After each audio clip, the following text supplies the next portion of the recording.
dream of earning a fully funded PhD in Sweden, one of the world's most innovative and rich friendly countries, even if you are not living there yet?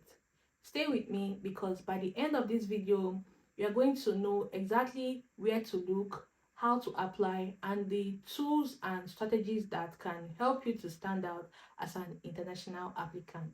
Spoiler alert, you don't need to speak Swedish. And yes, many of these PhD positions are fully funded and come with salaries. So stay with me to the end of this video.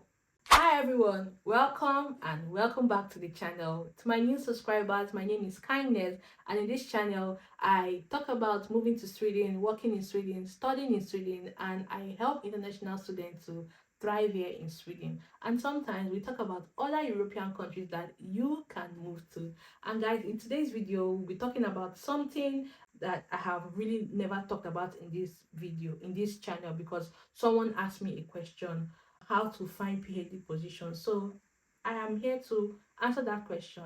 Now, why Sweden for PhD? Why are you choosing Sweden for PhD? Why should you choose Sweden for PhD? First of all, Sweden offers a unique PhD position. For one thing, PhD positions in Sweden are treated as a paid job, not just a tuition-based program. No. So when you get a PhD position in Sweden, you are more or less working, and this is counting towards your permanent residency. So PhD positions is a paid job, unlike other countries that you have to get a scholarship for it. In Sweden, PhD is a job. Another thing is many programs are completely taught in English, so you don't need to worry about, if I know Swedish, will I be able to cope and stuff like that. So PhD positions in Swedish are completely in English. Another thing is that you become a staff member of the university that you are teaching, or the university that you are doing your PhD. Like I told you, PhD here is a job, so automatically you are a staff member. So you either lecture students or carry on practical classes for students. Another thing why you need to choose Sweden for your PhD studies is that the work-life balance and high-quality research facilities is top-notch. So you don't want to miss out on this kind of opportunities to be a PhD holder here, right? As you already know, this is way different from other countries like USA, countries like Canada, where you might have to pay tuition fee and depend on scholarship. But in Sweden, you earn an average of 28,000 to 32,000 Swedish crowns per month, and that's over $3,000, right? And you also get benefits like health insurance, pension, and stuff like that. But in other countries, it's not like that. So this is one reason why you want to consider Sweden for a PhD spot. Now, before you go ahead to start searching for PhD, it's important that you understand the PhD system in Sweden. The Swedish PhD programs are a little different, and there are some things you need to know. First of all, there's no centralized application system. You know, in Sweden, we have the university admissions.se, where we use it to apply for master's degrees and BSc degrees, or right. But for PhD position, there are no centralized application system, so you apply directly to job postings from universities. Now, you don't need a master's degree necessarily from Sweden before you can do a PhD in Sweden. No, just have a master's degree that's equivalent to Swedish master's degree, and it qualifies you to run a PhD in Sweden.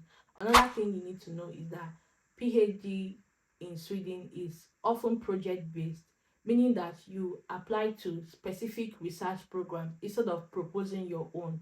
So you key into research programs that's already going on, or that's already in progress, or that's about to start.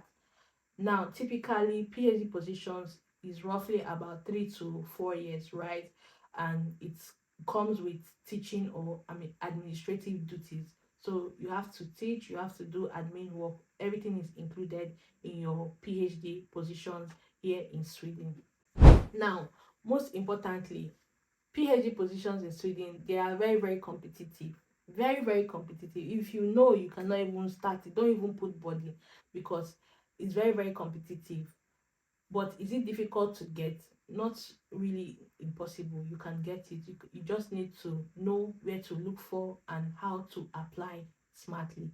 Now, talking about where to look for or how to apply for PhD position, where can you find this PhD position? Well, I'm going to share with you some top websites where Swedish universities post PhD vacancies. So you want to bookmark this right now, or check the description of this video. After you finish watching the video, you can check the description of this video, because I'm going to list all the websites or all the links that I'm going to talk about. So the first place I want to talk about is universityadmissions.sc. So yes, this is like the Swedish portal where all the master's degree and BSc degree it's uploaded, right? Now in this place, it's it's also a good place to find PhD positions. So you can just like search PhD positions and see. You may necessarily not see what you want, but you can still try to search for it. Another place you can search for PhD position is jobs.ac.uk.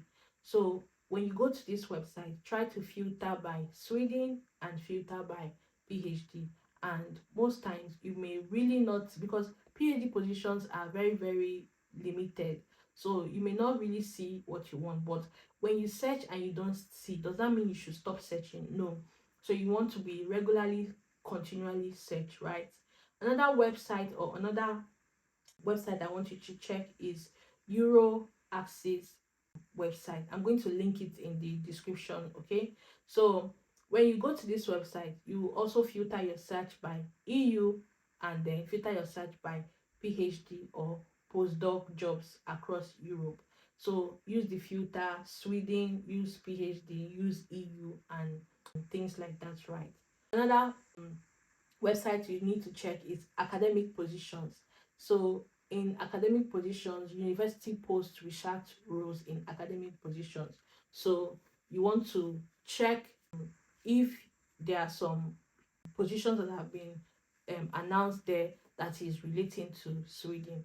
Then the best place that I feel you can also search for PhD position is to go directly to the career or the PhD page of top universities in Sweden, or top universities that fit into what you want to apply to for PhD. You understand?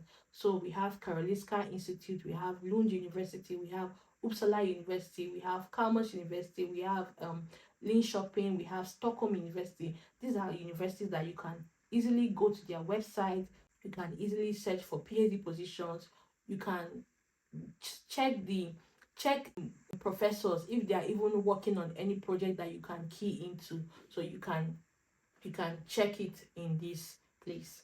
It's also important that you want to set job alerts for these websites, right? So that anytime they post jobs or they post new openings, you are the first to see it.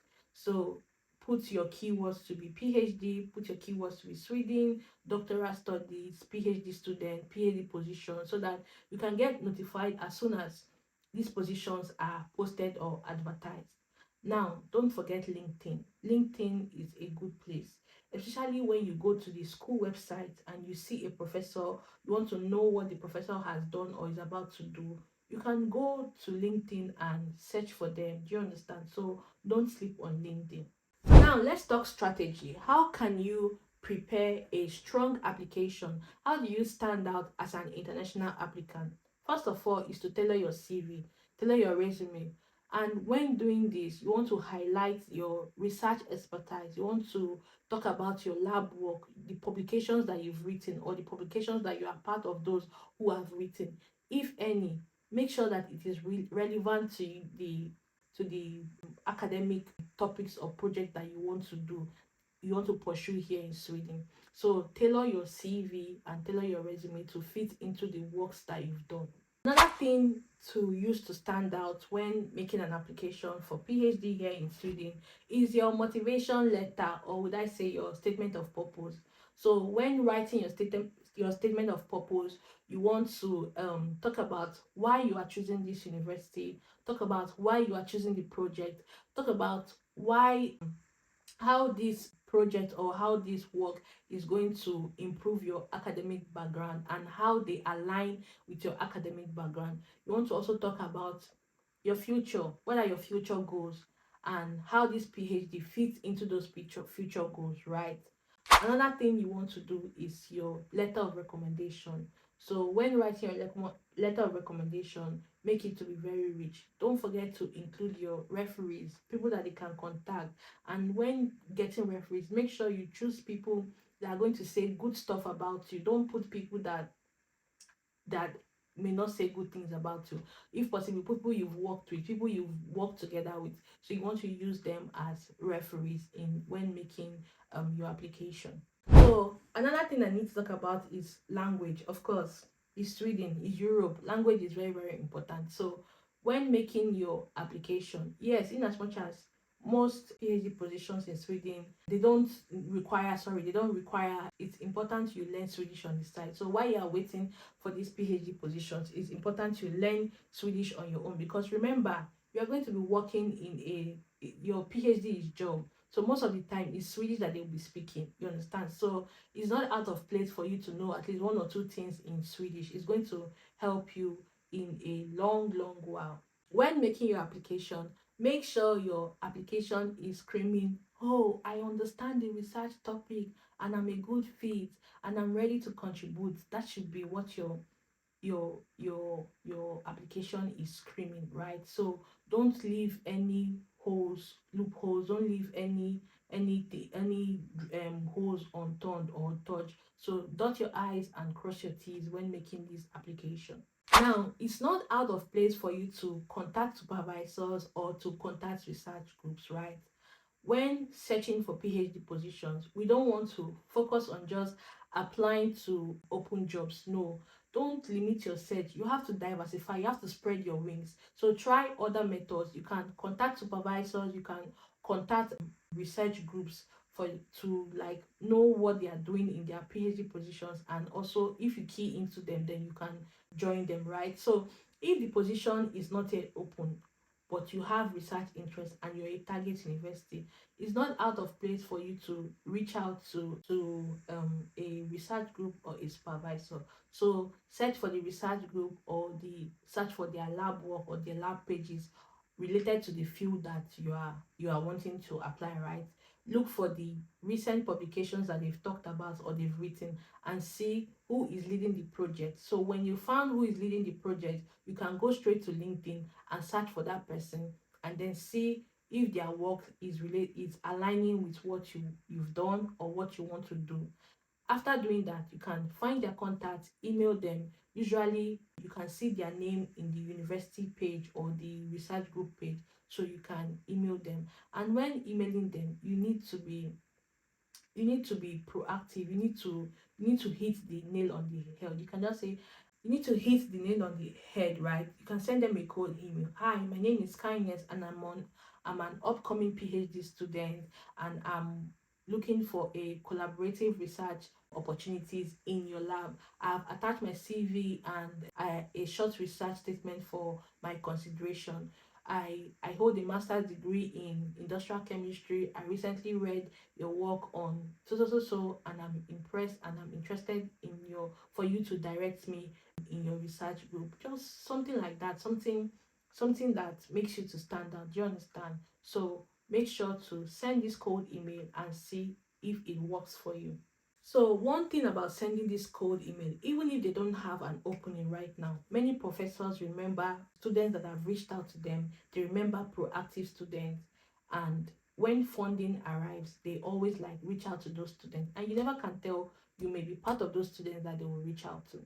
Now, if you have successfully applied for a PhD position and the next step is for you to apply for a resident permit, especially if you have gotten your PhD position. So normally you apply for resident permit for doctoral studies via the Swedish Migration Agency website. So you will need your passport, your admission letter, your proof of financial support, which is your contract or your salary. You will need health insurance. You will need some other documents, and usually processing time is between 1 to 3 months on average. You can bring your spouse, you can come with your children, as have been a PhD holder allows you to move with your dependent, and your dependents can work or study at the same time with you. So this is like a plus for you if you are successfully admitted into a PhD position.